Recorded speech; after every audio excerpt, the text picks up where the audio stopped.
Morning, Tyler. Good morning, Stephen. How are you doing today? I'm good. I'm happy that we're into the fall season. It's not exactly cooler yet, but I'm hopeful. I went on my run this morning and it was actually decent, like compared to the normal hot mugginess that usually is there in the morning. Well, that's good. I know it's coming if you're saying that it's on its way. Yeah, it's anytime we can get out of the 90s, that'll be when I'll be happy again. So, welcome back to another episode of Minding the Future with Technology. I'm Stephen Forsyth. And I'm Tyler Whitney.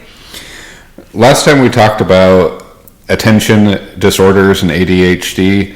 I thought it might be nice this time to stay on the same topic, but kind of talk about the other side of it, the positive side of attention and the positive side of technology. I think it's incredibly important that we give extra time to this topic because attention, time, or where we put our focus seems to be where we find our meaning and where we find our happiness in life. Yeah, and I think there are really ways that we can use our attention to improve the quality of life that we have. Of course, I'm going to compare things to technology. So I like to think about our brain like a computer processor. So it's taking inputs all the time from our senses, and then it's performing calculations against what it knows, and then it outputs the results. And with our brains taking in so many pieces of sensory input at any given time, obviously it can only pay attention to a certain portion of that. And the idea here is I think that we can use that fact to our advantage to tune our brains to make them focus on more critical information and get some of the other stuff out of the way. And that means that we have to teach our brains how to do things. I always find it funny that we have to teach our brains how to do things because it's our brains, and so we're using our brains to teach our brains how to do things. What do you think about this? How do you think we approach training our brain? Well, one of the things that I think is critical is arousal, right? And people are born with certain personality types. There's, the indication there's type A personalities that are very tightly wound, very anxious, very mindful and hyper-focused. And there are other types of personalities, the type B personalities, so on and so forth, is a little bit calmer, a little bit more relaxed, and maybe the arousal level is different. So if you're talking about the idea of how closely someone pays attention to certain aspects of their environment, I think in days gone by, for the caveman, that could be the difference between, making it home to the cave and being lunch or dinner for a dinosaur. I think in this day and age, it's more like it can make the difference between what we get done or what we productively pursue in our day and a lot of time where we're distracted or a lot of time where our attention is taken away from things that we're intending to or meaning to do. So let's say we spend some of that free time using our phone. So we talk about this quite a bit, the idea of addiction, and we use our phones to consume some of our attention. What does that do to us? Well, I think one of the things that you have to look at is, how those phones are programmed, right? So if you think that the top media producers, so, you're talking about Meta, Google, those type, they have 10,000 people that are really, really sharp. They're hired to capture people's attention, right? And they work 60 hours a week to keep you hanging on. And then you think about that in terms of how distractible or how influenced you'll be by their activity or their product. And I think what we're finding in this day and age is because we went into the cell phone or the smartphone with the idea that this is such a great thing, it's going to open the world so much. It's almost like we didn't have any filters whatsoever on it, and people became absolutely mesmerized and captivated by it to the point where I think now you're seeing kind of the backlash or the whiplash where it's back to, wait a minute, our brains are not working the way we want them to. In fact, they're somewhat distractible to the point where it's problematic for people in their daily lives. The idea of that problematic aspect is that we've forgotten how to be bored. And I think there's a real truth to that, where we think of time spent on social media as productive time because we're doing something, we're consuming information, and we think it's the same as reading a book or learning because it's consuming our attention. But the problem is it's consuming our attention only enough to make us avoid the idea that we aren't doing something productive. Like, I can watch videos on how to repair circuit boards all day. It's very interesting to me. Does that mean that I'm going to pick up a soldering iron and actually be able to do any of that stuff? Or that it's making a productive change in my life? No, it's absolutely not. It's just information flowing into my brain for the sake of consumption. It's not actually productive. And to use the neurological terms, I talked about those 10,000 really sharp people spending 60 hours a week. They're actually looking to pound on your amygdala. And I use that word pound because they're taking a hammer to your amygdala and your feelings and making you feel smarter, making you feel informed, making you feel educated so that you'll stick around.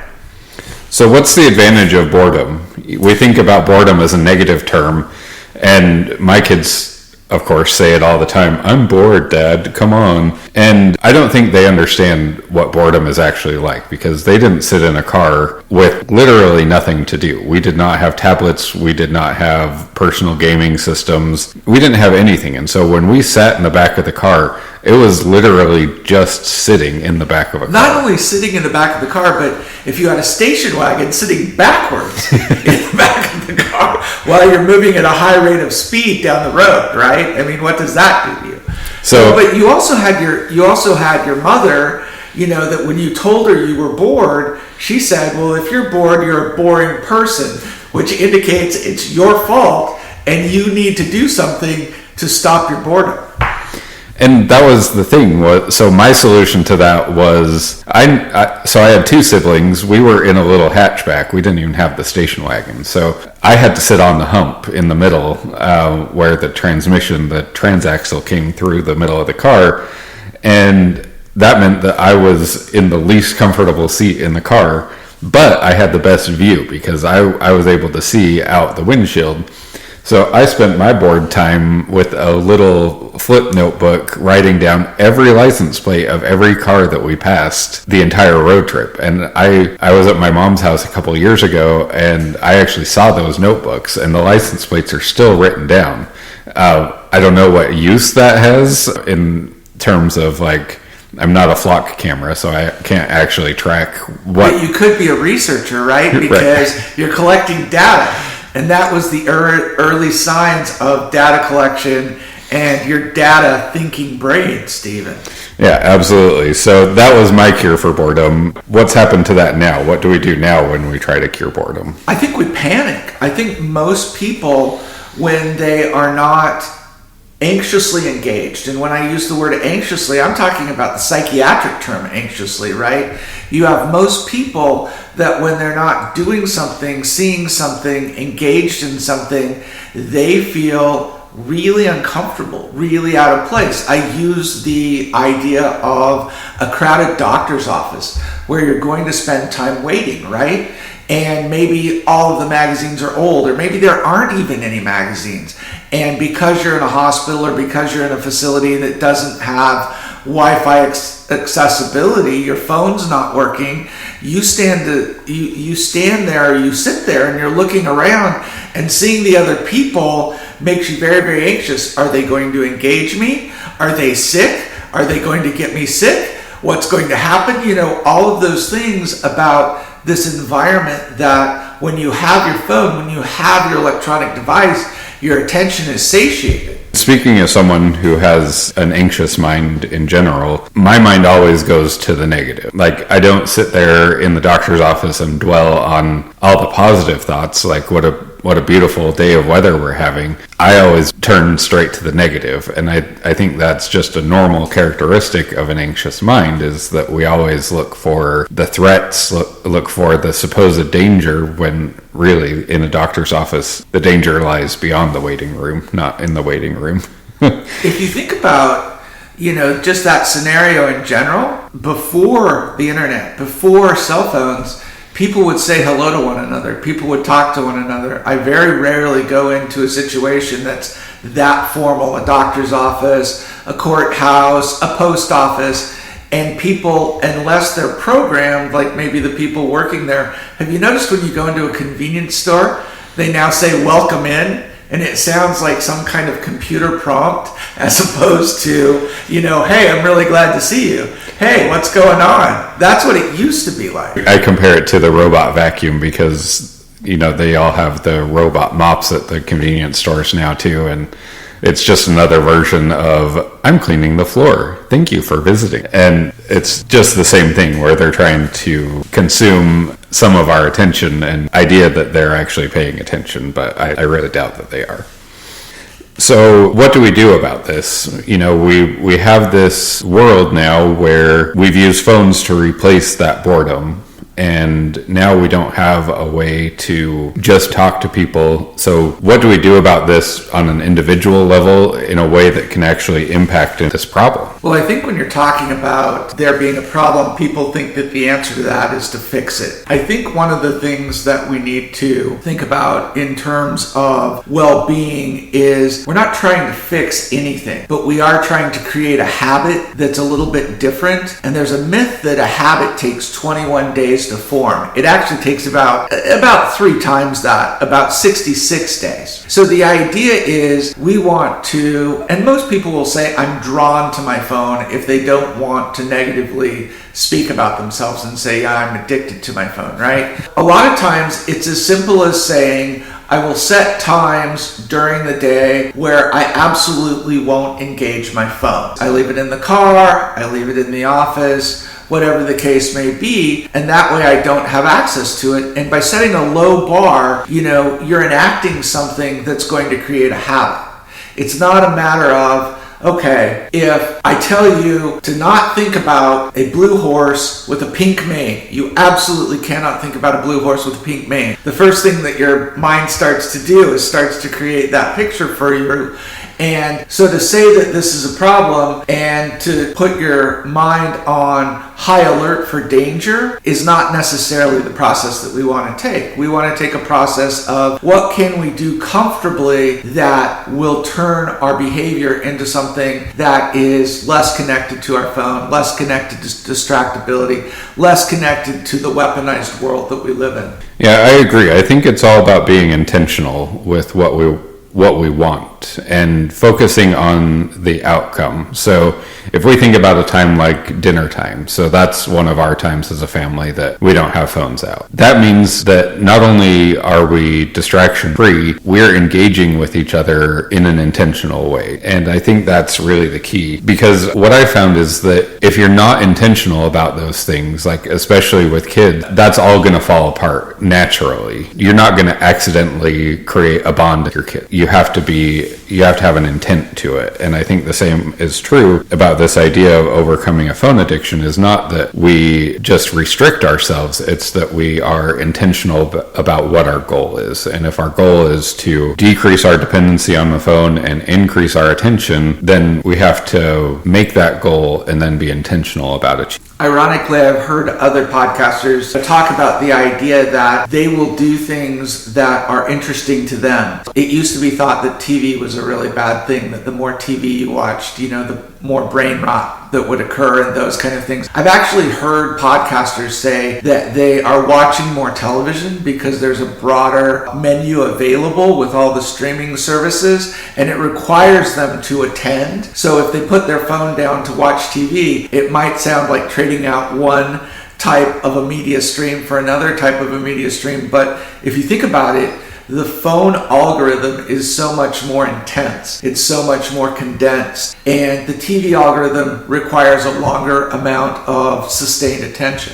My funny version of that is, I don't know if you've ever seen ESPN 8, the Ocho. They have the most ridiculous competitions. One of my favorites is slippery stairs. Have you seen this? I have, actually. So there are these people in uniforms and they try to climb a set of stairs, but it's coated in soap and water. And so just watching those people slide down the stairs is just the most heartwarming thing I could ever see. But it's a way that I consume media in a way that is a way for me to laugh about something. And like, it's certainly not limited to Slippery Stairs. I mean, like, but think about that. Wasn't that like it was when we were kids and making up games in the neighborhood? Kick the can became some kind of variation of the can had to be placed here, or it had to be in the air when you kicked it, or, you could throw the can at somebody else, or, it got decreasingly less boring the more variations you added to it. And so this game like Slippery Stairs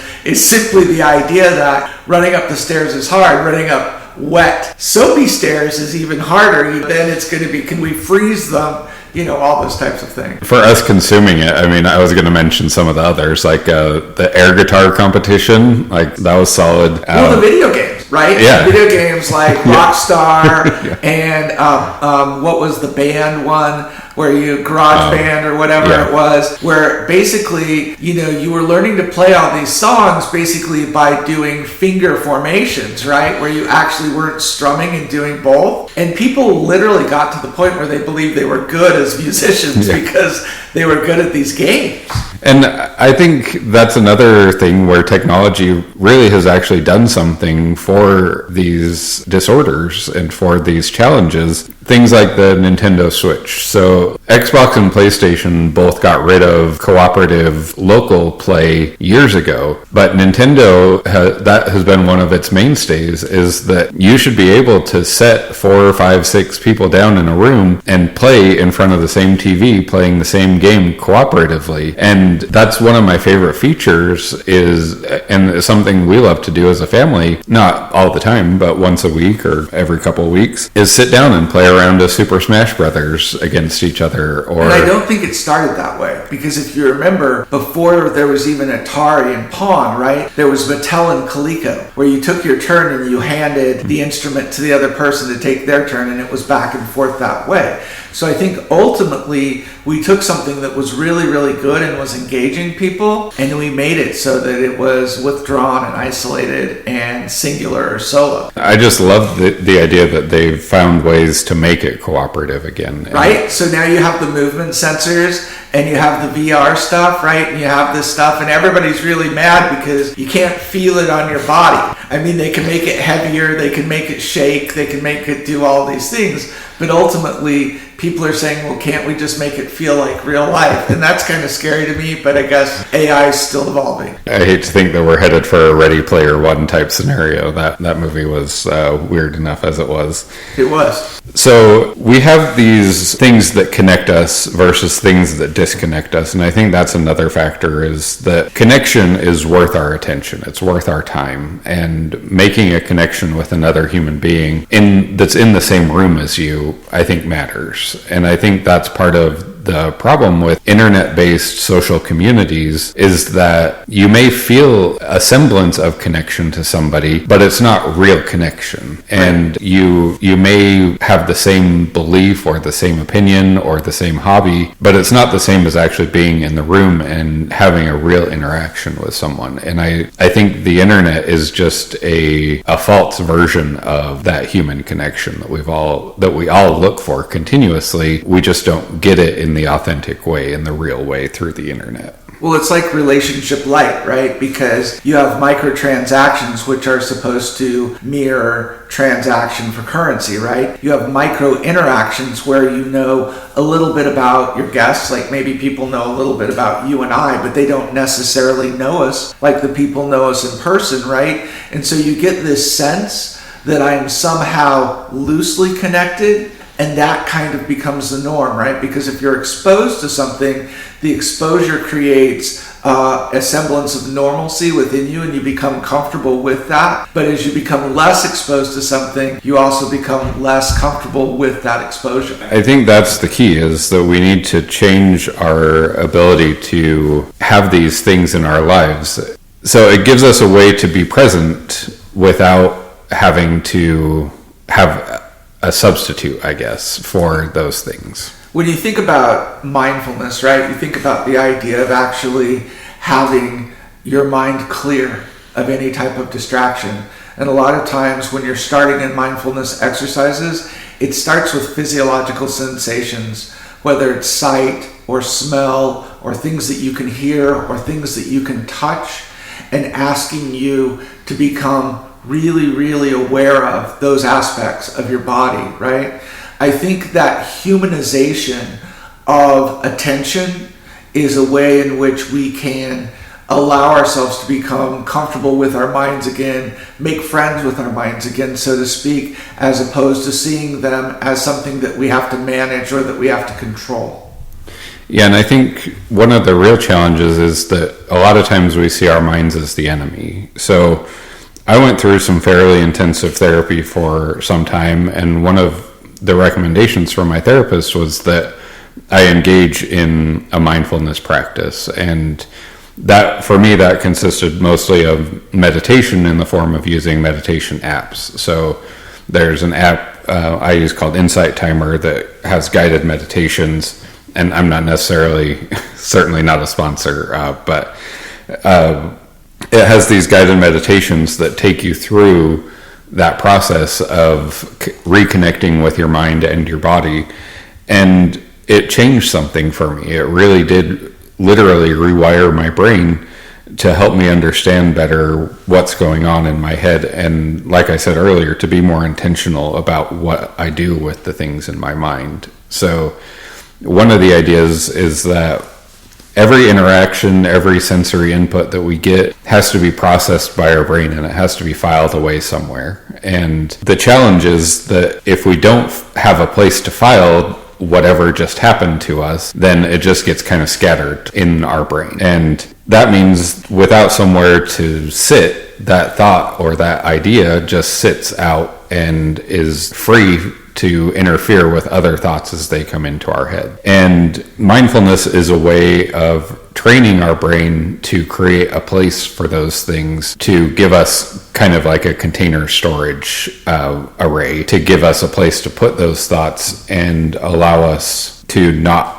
have our mind be cluttered with these thoughts that don't have a place that they belong. And to me, that's the root of mindfulness, is that we give our minds a place to process and store all of the events take place throughout a day. So if you think about it neurologically in a very simplistic way, you think about the amygdala, and that is the librarian for your brain. It's the part that takes the melody and the tune and puts it together, right? So it overlays emotion on the experiences that you have, right? So it would be your librarian that encodes, stores, and retrieves information.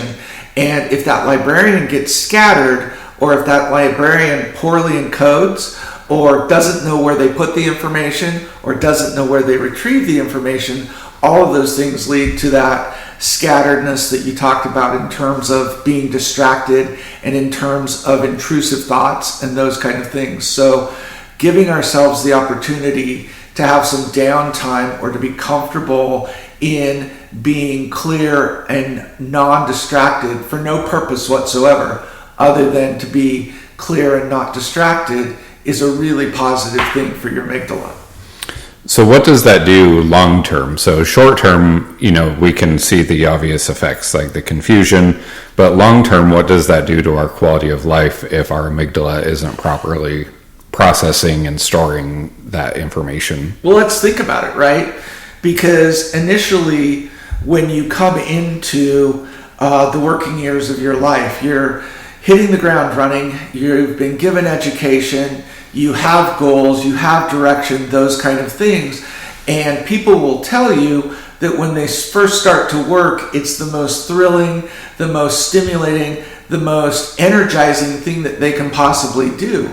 But not far into that. I mean, we're talking about less than a decade into it. A lot of people will say that they absolutely are not satisfied with what they're doing. They absolutely don't like what they're doing. And in fact, they'll say, I absolutely need to make a change because I hate what I do.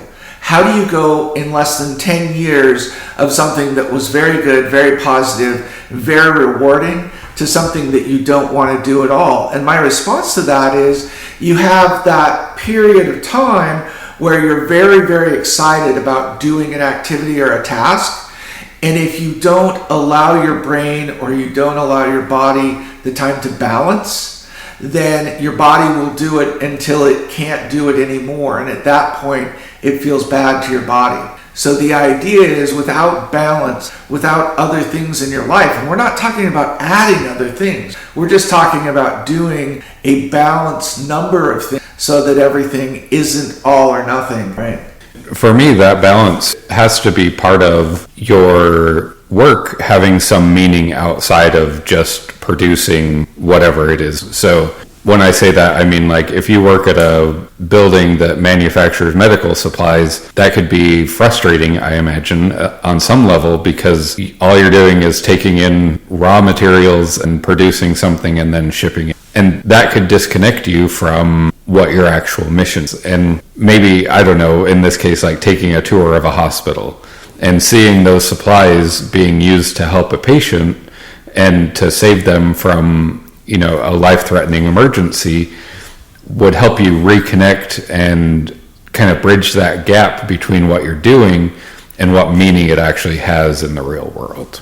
Yeah, I think you're absolutely right. I think finding, you know, the true value of who you are and the person that you are has to do an awful lot with the impact that you have on other people.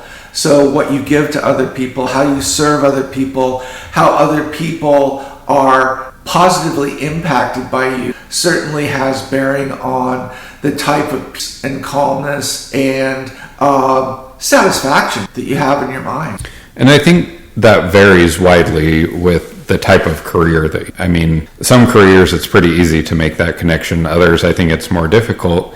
And so some people, if they have maybe what they term as a less meaningful career, that they find that meaning elsewhere and they find that connection outside of what their day-to-day job is. And they can still balance the equation essentially by doing something that has meaning to them outside of their career and using their career essentially as a way just to move their life forward to allow them to do these. So maybe they have a charity that they want to work for, and working at their regular 9-to-5 job gives them the flexibility to do a lot of work with this charity. There's been a lot of talk in the recent past about reverse engineering your success, right? So the old traditional model was you are educated, you work hard, and then you get to enjoy your life when you're done working. A lot of the reverse engineering has to do with the idea of, can I do things at a younger age to enjoy those things at the time when my life allows me to do that? Maybe when I have less responsibility, maybe when I have less that I need to do in terms of the direction of my career and those kind of things, in order to have a satisfied and fulfilled life. And you're seeing a lot of the younger generation adapt to that and say, what things can I do now before I start these other things that are certainly going to be part of my life. I think there are certain things that have to be part of everyone's life, but I want to do some of the things previous to doing those things while I can really enjoy them, or why I can be mindful and be in the moment. That's another term in mindfulness that's always brought up, being in the moment. And what does that mean? And I think the idea of being in the moment to me is that we are able to free ourselves from the distractions. And that to me is the key. You're not really in the moment if you have 100 other things distracting you. And I think there's ways to tune our technology, but also just our lives in general, to reduce those distractions and make it easier to be in those moments as they come. And I think that's one of the keys, is that, again, it goes back to the intentionality, but it goes to noticing and evaluating and then reworking things as you go along. So I was thinking, as you were talking about, like the previous generation, where the parents would control the child's life really up until they were age 18, and then they would be given the freedom to go express themselves. And it didn't work out that well in a lot of cases, because a lot of times that child was driven to rebel against whatever the parent was driving them to do, which I don't think that the parents had bad intentions. I think they were just trying to do what was best for their children. But because they didn't give them the freedom to express themselves as a child, like a teenager, they felt constrained, and so their natural reactions to rebel against that. And I think now, like maybe not my generation, but the coming generation, the parents are allowing that flexibility within certain guidelines or guardrails, I guess the best way to put it, and allowing them to both express themselves but also to be in a safe environment. And yeah, I think it's changed dramatically, and some of the things that we're realizing is that the inflow or the influx of information is just vast. And so I think parents are struggling with the back and forth of how much freedom do I give them, how much guidance do I give them. But I think one of the things that's incredibly good or has come out of this as a silver lining is the idea that you have to learn to make decisions before decisions become very important, right? So you can't just thrust a child into the world having sheltered them from everything and say, okay, now it counts. Because if you do that, either, as you said, there could be some negative effects or residual effects from the level of control that was exerted initially to this idea of, absolute control of the teenager. And it takes a really, really concentrated effort to have a relationship with your child, to trust your child, and to allow them the opportunity to learn and grow, because it's not easy to do. And I think that's the part that parents really understand, right? Having been in the place where children are before, they understand that there are some blind spots. They understand that there are some things that life experience and wisdom haven't given the child yet. yeah, and this is something where I actually feel like I got an advantage. My parents, my dad in particular, really focused on allowing us freedom to choose, but within certain boundaries. And the way he put it was, when you're 10, I want you to make 10-year-old mistakes. When you're 13, I want you to make 13-year-old mistakes. I don't want you making 18-year-old mistakes when you're 12 years old. And so he kind of curated, and not just him, but both my parents really curated that mentality of, let's make the appropriate mistakes at the appropriate age. And that meant that we had the freedom, enough rope, but not enough to hang yourself with, kind of mentality. And I think that goes to the attention that a parent has to pay. The maturity and the individual personality of the child really has to be taken into account in that situation. And it's not just a one-size-fits-all thing. And you have to be aware and attentive to changing needs as the child grows, as they mature, and as they interact with their siblings, friends, or other adults. And culturally, this is different too, right? Because the world that we live in today went from a world where everybody played outside to everyone was scared to be outside to, oh, here we have this tool that you never have to go outside again.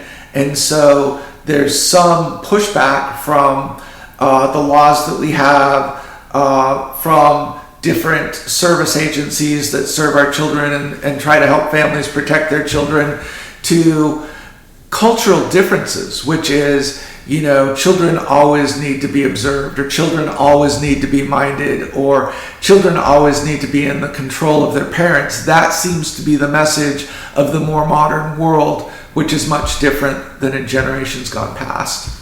And I think that's one of the challenges with, as well-meaning as they are, these government programs try to be kind of a one-size-fits-all type of a program, and it just doesn't work that way. And I feel the same way about some of the legal action against some of the social media companies and the regulations that are now being enacted. I don't think regulation is the cure for some of the problems with social media. That has to be a curated approach, and it has to be an individualized approach. And that can really only be done by someone who has a relationship with the person that they are working on those controls with. Yeah, I agree. I don't think we're talking about things that are time limited, right? I mean, we can go back in the history of what we know to be mindful. And this goes back 2,500 years ago to Buddha, right? And the idea of, the power of attention and your life being driven by the things that you're aware of in your world, and where you spend your attention being the things that you value, that give you meaning, and doing those kind of things. This is not stuff that's brand new. This is stuff that from the time that we understand civilization to be has been guidance, has been wisdom in those things. And I think a lot about like the classic philosophers. One thing I think about is how much time they had on their hands to just spend time thinking about these things. And we don't have that luxury in the modern age, or most of us don't take that luxury, I guess is the better way to put that. We really should slow our lives down, and that would give us the opportunity to really imagine a world bigger than the world that we live in. And that's one of the most interesting things is, Plato, Aristotle, they came up with these theories about the way our mind works, even though they had no knowledge of the biology of the synapses and neurotransmitters, but they were able to create a very close approximation of the way our mind works just based on observation and based on experimentation, not the bad kind of experimentation, but like the normal kind of experimentation where they viewed society and saw what was happening, and they were able to pin down a lot of these habits. And I think one of the biggest lessons learned is that we really need to slow down a little bit and take some time to observe the world around us instead of constantly trying to just impact the world around.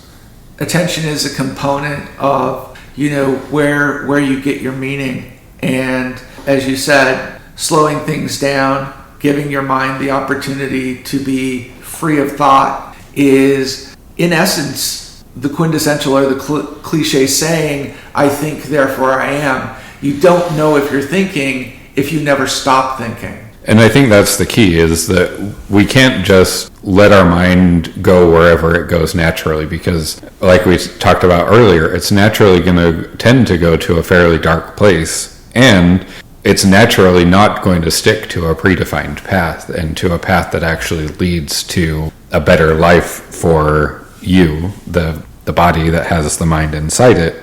And so I think steering our mind, is really the key.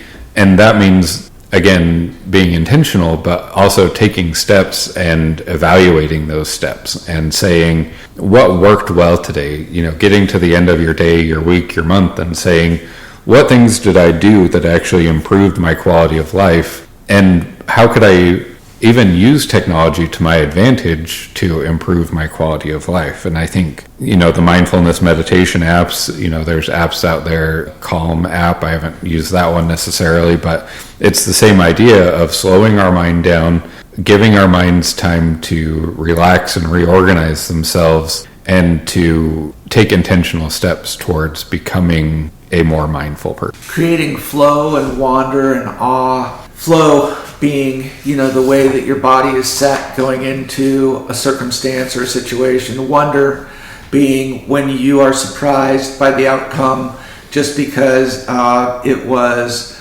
tickling or it gave you a sense of joy. And awe being absolutely blown away by whatever it is that you're experiencing. Those types of things let you know from a mindfulness standpoint that you are in touch with yourself and you are the one that's in control of your mind and what it is that you're experiencing.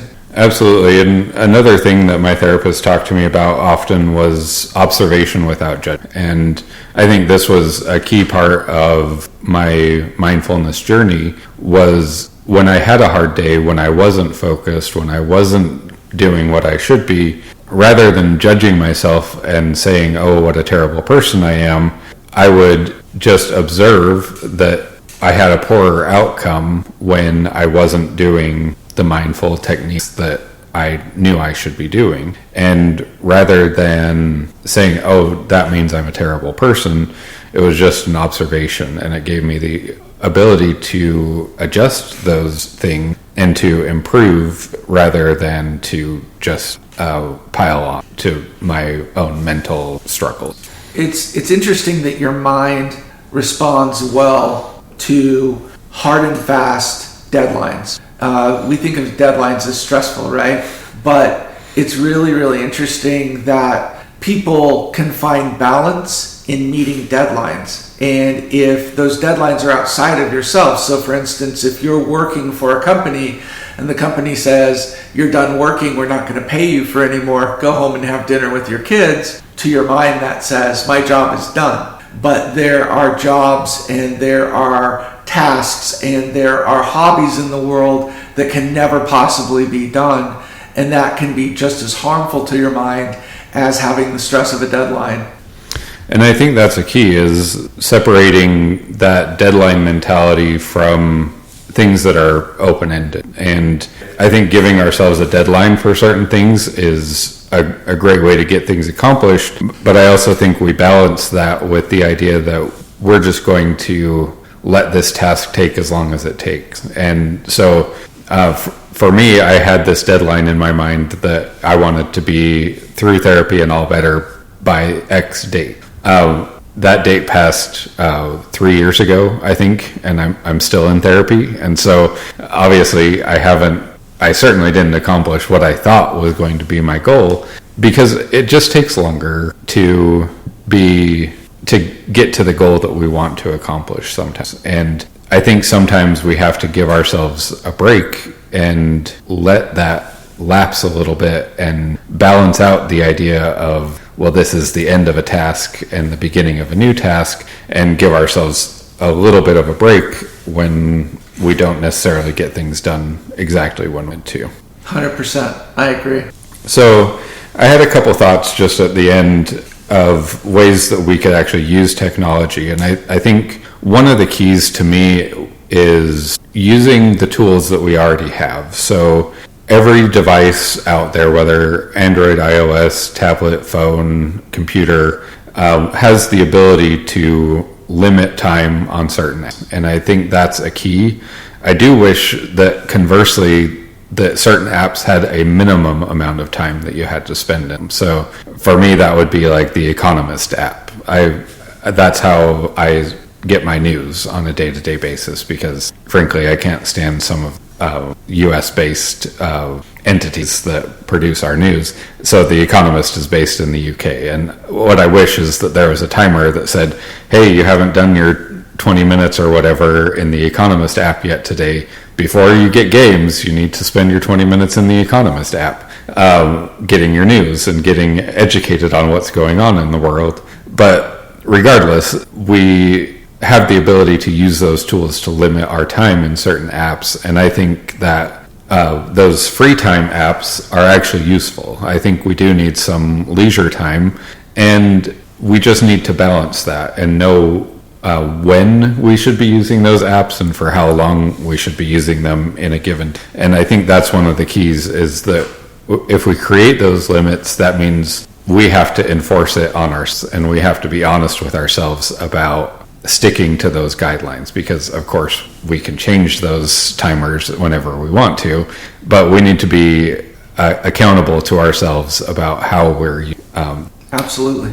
So another one I was going to mention is called cognitive training. So this is something that I came across in the literature about ways to train our brains to have a longer attention span and to give us more ability to focus for longer periods of time when it's necessary, and to kind of undo that short form addiction that we talked about last week, in that we need to improve our attention span. And these are short form games, relatively short, but they require concentration. And this could be something as simple as like seeing all the fruits on little cards, and then the app turns all the cards over and you have to remember the location of all the fruits on the cards, something like that. That will retrain our brain to give us the ability to focus on that task for the time that we're consuming that content. And I think this is a much better way to spend our time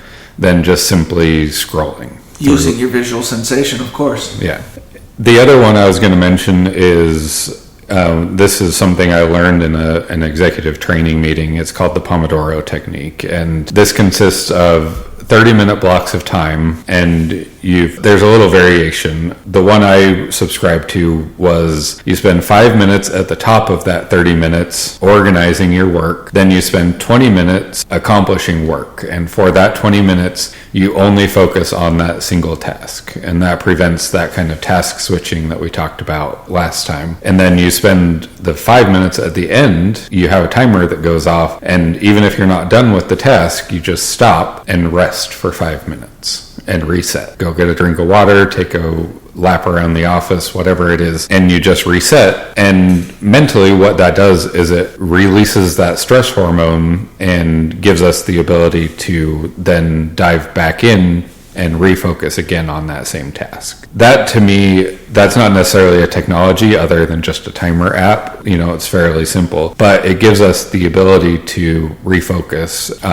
to focus on a task for 20 minutes, but then to purge ourselves for that 5 minutes and give us the ability to physiologically reset our minds and bodies. The other one I wanted to mention was notifications. So when you install a new app, the first thing it asks is, do you want to allow this app to send you notifications? On my phone, I have notifications turned off for everything except I think like 3 apps. One is messages, and then it's only certain contacts. The other one is emails, and even then it's only my what's called the focused inbox. So I only get notified for maybe 15 or 20% of my emails, and 1 or 2 other apps that are allowed to send me notifications. If you allow Facebook to send you notifications, it's going to send you notifications all day, and it's going to bug you every 15 minutes to see if it can grab your attention. And that's really what we're talking about in these episodes, is finding ways to not let those things take your attention away from what you should be focused on. It's like a lunatic in your house, in your brain, beating down your door to come in and ask you a question and following you room to room. If you don't control that, that lunatic is going to be you. Yeah. And it's just so easy to just hit yes, yes, yes, okay on all those options to allow it to send you notifications. But every app, iOS, Android, doesn't matter, is going to want to send you notifications by default to notify you of things, whether it's the CVS app telling you that it has new promotions, the Costco app telling you that the new coupons are out. Every app is going to want to send you notifications to see if it can grab just a sliver of your attention. And one time I looked at the notifications that were trying to be sent. I got over 200 notifications in an 8-hour day. So just think of that scale of robbing us of our attention, and every single one of those is just trying to rob us of our attention. So that would be my biggest recommendation, is to disable notifications on all but only the most essential apps that you have on your phone. All right. Well, it's been a pleasure as always, and wishing everybody a lot of productivity, but then also a lot of peace. Find your balance. Absolutely. So we wanted to, of course, invite everybody to like, share, comment, subscribe, all that good stuff. We also opened up the ability for people to donate. Obviously, podcasting is a free platform, and we like that it's a free platform, but Tyler and I are not intending to subsist entirely on the podcast. I don't think that's an option that we're ever going to be able to just survive as podcasters. But if you do like the show and you want to donate some money to support the production of the show, our audio engineer, which is me, is just not very skilled, and he needs all the support he can get to actually be able to get the audio in a reasonably useful form so that people can listen to the podcast. So if you do want to donate, would love to have your support. You can do that at corelinks.net/MTFT. So that's CORLYNX.NET/MTFT. And that will give you a link to PayPal to send donation to Tyler and I to support the production of the podcast. And we appreciate anyone who's willing to support us. Absolutely. Always appreciated. So Tyler, it's been great talking to you. I don't even know what we're going to talk about in 2 weeks. Do you? Not yet. But I'm going to pay some attention to that in the next 2 weeks. Yeah, we've got plenty of good ideas. If you guys have ideas that you'd like to have us discuss, send those ideas over to us. And if not, we've got a long list of topics that we want to address. We'll see you in 2 weeks. See you then.